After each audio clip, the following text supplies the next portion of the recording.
आणि तुम्ही पाहत आहात डॅश लोकशाही माझा SP news India dash. Dhule जिल्ह्यातील शेतकऱ्यांचा संघर्ष आता दिल्लीच्या वेशीवर धडकणार आहे। मनमाड इंदोर रेल्वे लाईन प्रकल्पासाठी जमिनी देणाऱ्या शेतकऱ्यांच्या पदरात नेमकं काय पडणार, हा प्रश्न आता ऐरणीवर आला आहे। याच प्रश्नावर तोडगा काढण्यासाठी आणि शेतकऱ्यांच्या हक्काचा लढा अधिक तीव्र करण्यासाठी आज धुळ्यात दोन बडे नेते एकत्र आले। सविस्तर बातमी। लोकशाही धडक मोर्चाचे संस्थापक शेखरदादा पगार यांनी आज शिवसेना नेते आणि माजी आमदार कार्यसम्राट अनिल अण्णा गोटे यांची त्यांच्या कार्यालयात भेट घेतली। या भेटीनंतर मनमाड इंदोर रेल्वे लाईन प्रकल्पग्रस्त शेतकऱ्यांच्या बाजूने एकत्रितपणे लढा देण्याचा मोठा निर्णय घेण्यात आला आहे। लढ्याचे प्रमुख मुद्दे काय आहेत? बोरविहर ते नरडाणा या रेल्वे मार्गासाठी ज्या शेतकऱ्यांच्या जमिनी अधिग्रहित केल्या जात आहेत त्यांच्या प्रमुख मागण्या खालीलप्रमाणे आहेत। योग्य मोबदला।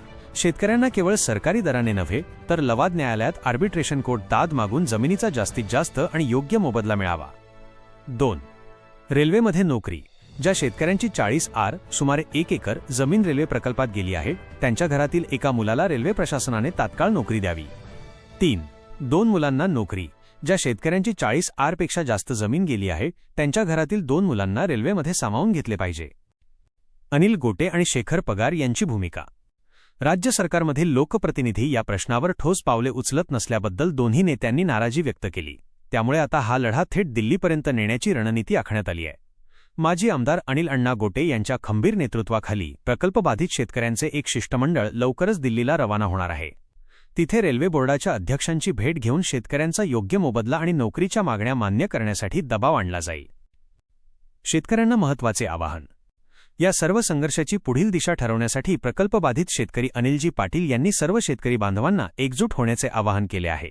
येत्या रविवार दिनांक 8 तारखेला अनिल अण्णा गोटे यांच्या संतोषी माता मंदिरासमोरील कार्यालयात सकाळी 9 वाजता सर्व शेतकऱ्यांची महत्त्वपूर्ण बैठक आयोजित करण्यात आली आहे। सर्व प्रकल्पबाधित शेतकऱ्यांनी या बैठकीला मोठ्या संख्येने उपस्थित राहावे असे आवाहन करण्यात आले आहे। आजच्या या महत्त्वपूर्ण बैठकीत कापडणे गावातील शेतकरी संघटनेचे धुळे जिल्हाध्यक्ष आत्माराम पाटील, दापुरे गावातील अनिल पाटील आणि शेखरदादा पगार यांच्यासह अनेक प्रमुख शेतकरी उपस्थित होते। आउटरो। जमीन शेतकऱ्यांची तर हक्कही त्यांचाच असला पाहिजे।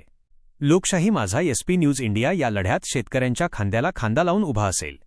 मी संभाजी पगार आणि तुम्ही पाहत होतात लोकशाही माझा एसपी न्यूज इंडिया।